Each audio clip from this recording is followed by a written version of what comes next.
Tiernan and Ryan, we're here today talking about the restructuring of the Academy at Larne. Tiernan, maybe first of all, give us a brief overview of where we're going and what that's going to look like over the next number of months and years. I think now, Ian, what we've probably done is just come to the next stage of Larne Football Club's journey. It's been, as we all know, it's been a hugely exciting journey the last 6 years. We probably had to do things a little bit differently than most other football clubs, because we kind of had to build from the top down. We had to build a brand. We had to build a football team and a club that were, as we talked about, were able to sit at the top table of Irish League football. We had to kind of prove to ourselves and probably the football and fraternity here in Northern Ireland that we can introduce levels of professionalism and full-time opportunities for everyone and pretty much, as I say, Northern Ireland. We feel that we have got ourselves pretty much there. We're always looking to improve, we're always looking to get better, we're always looking for opportunities that will bring us to another level. And then probably the next stage of that was very much our scholarship programme. We didn't want to be a club that Kenny was constantly trying to go out and ban players and bringing players in from outside the town. We wanted to start looking at how we created our own. And we started our scholarship programme for 16 to 18 year olds, which is now going 3 years. It's hugely successful. We have 48 full-time student athletes, as we call them, that very much mirror what the first team do. And that programme's built very much for us to give the opportunity for these young players to get into a full-time environment, to get educated in things like diet, nutrition, health and well-being, strength and conditioning, as well as double, treble the contact time. And I think probably what's very important to mention is pretty much the vision that Kenny and a lot of the board and the senior management of the club have talked about over the past 6 years. Is this was never about building just the first team. This was all about building a very self-sustainable model. We knew, as I said, we had stages to go along in order to build it, and we had to start with the first team. We then moved into our scholarship programme.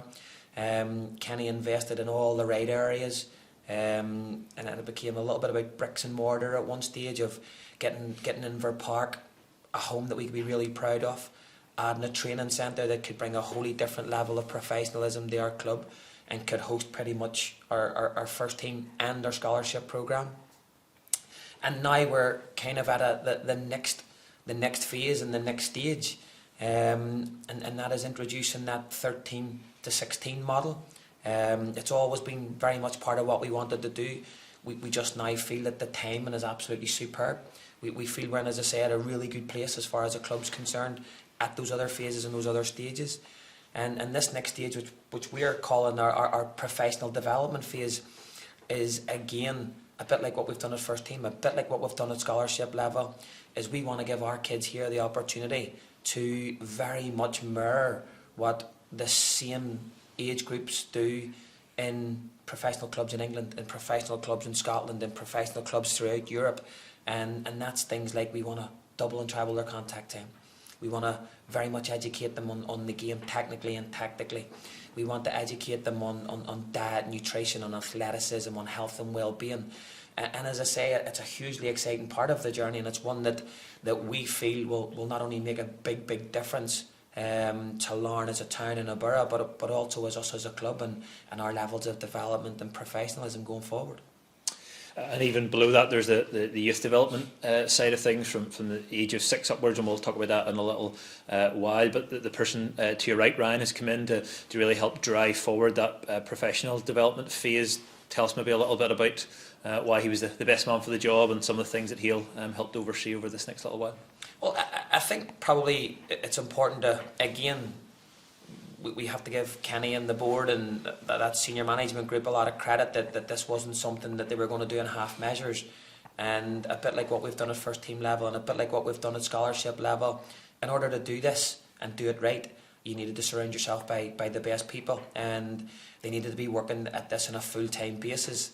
and we have an element of a blueprint that we feel will make this phase hugely successful, and we will get an opportunity to create our own players.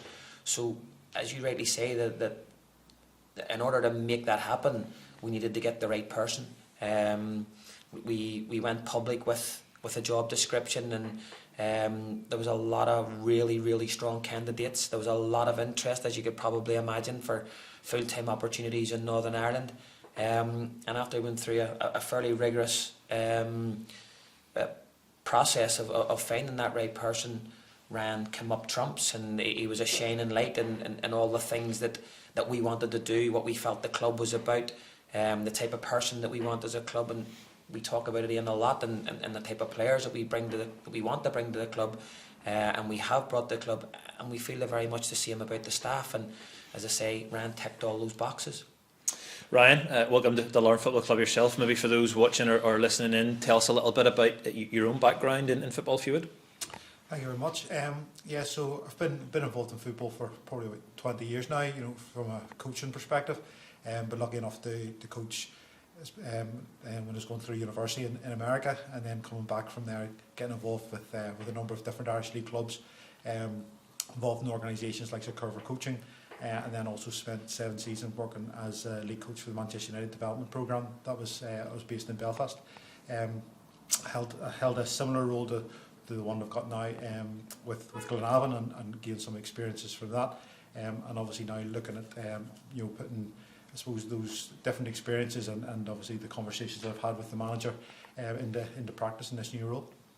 And as Tiernan said, the role of the scholarship programme was very much to try and mirror what we do at first team level and give the opportunities that those at the first team level have. And now I suppose we're drilling down even further, those aged 13 to 16. What will that look like on a day-to-day, week-to-week basis for young players coming into to that professional development phase at the club?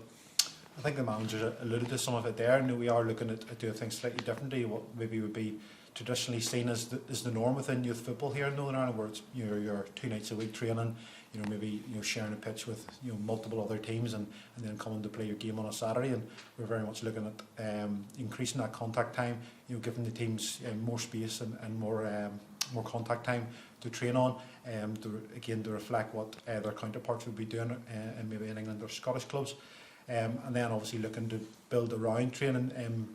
More of the stuff that's happening at first team level happen at scholarship level, the likes of the strength and conditioning side, the analysis side, diet, nutrition, all things that if these players were based in England or Scotland they'd be getting as part and parcel of their daily programme. And I say we're obviously looking to try and replicate that here with Larne, and give the players the very best possible opportunities to excel, and to hopefully move through the club into the scholarship programme, and I suppose bridge that gap between the academy and the scholarship programme as well. So again, it's as seamless as possible for the players going in, and hopefully as the players move into that programme, then they're able to hit the ground running because they've had a good preparation coming through the academy. And Tiernan, Ryan's mentioned about contact time and time in the grass, etc., and the club will be sort of increasing the use of facilities to be able to do that. But how important is it, from yourself, who's been involved in coaching for a long time, how important is it that players get that opportunity, more time in the grass, more time with the ball, all these things that sort of build their all-round game as a player and a person? How much more will that make a young player ready for first team football? I think it's everything. I think if you look back at the days of the top players going across to England, and obviously we're going back a little bit here, of the Norman Whitesides and the Sammy McIlroys and the Jimmy Nichols and the Michael Hugheses and Gareth McCaulays, they all came from a part-time background, and at that stage they were probably going over there on a similar sounding board as what already existed. But in the last 20, 30, 40 years, you can see how that EPPP and the academies over there have changed dramatically. There's not as much playing football on the streets here anymore, and I think what we now need to do is we need to create a model that, as I say, mirrors exactly what happens in those professional clubs, and we have to give our young players the exact same opportunity. We can't go 10,000 hours behind when they get there at 16. We have to be putting those players, if they're fortunate enough to go at 16, where they've had the same scholarship, where they've had the same grounding of 3-4 nights a week. They're technically competent on the ball. They understand different systems and different models. They have the same confidence. They have the same athleticism. Diet, nutrition isn't something new to them, and they will be able to go there, or come into our scholarship program, or come into our first team, hopefully, with the confidence and the belief and the ability that they can go on and excel. And Ryan, obviously with your background in youth football and academy football, how kind of revolutionary could this be for players at that age, and players who really have the potential that they kick on to be able to do this from as young as sort of 13 onwards? Yeah, I mean, I think it's obviously very different than what's currently happening. You'd say potentially groundbreaking for what's going on in Northern Ireland. But again, it's stuff that does happen. Say in England and in Scotland, and as much as it's probably been on maybe the radars of clubs over here for a number of times, nobody has I suppose looked at doing anything like this. And I think it's great, obviously, to be part of something now here at Larne, that to be the first club to really look at breaking the mould around the traditional, and really trying to do things better, and giving players that I suppose that opportunity to really try and get as much out of themselves as footballers as possible. And I say, if that can lead them to to careers across the water, if that can lead them to the careers in the Irish League, then we're hopefully going to be playing our part in, say, really maximising their potential. And do you feel this could be something that's a real first, not only maybe within the Irish League, but on the island of Ireland, in terms of making Larne a real destination for some of the countries, if not the islands, best young players? Well, I think as any young player at the minute, looking around and trying to really, I suppose, give themselves that best opportunity to excel and to progress. They've got to be looking to maximise their opportunities to train, to work with good coaches, to work in good surroundings, good environments, and obviously the various different elements of the programmes that we've mentioned today. And looking around, there's obviously, with what we're planning, there's not any other club at the minute that's actually able to do that. And so again, if there's young players out there that are really serious about progressing as footballers, then I would like to think that we're definitely going to be on their radar whenever they're looking at how you say what club best fits them. And Tiernan, final question: as a manager, and over the last 5 or 6 years, you haven't been afraid to give young players their opportunity and their chance. I suppose, is the hope that in the next 5+ years that players who might come in or continue to develop at this level, you feel are more ready for first team football, as you say, if that's the pathway that some players take? But is that the hope, I suppose, and the aim as a first team manager at the club? Yeah, I think that there's always been that aspiration at the club of we would love nothing more than to have 50, 60, 70% of our first team all made up of homegrown players, and players that have come through our hopefully initially our youth development phase, and then progressing into our professional development phase, progressing into our scholarship programme, and eventually into our first team. And as you have rightly said, that they're in a very short space of time. We've had people like Matty Lusty and Dylan Sloan.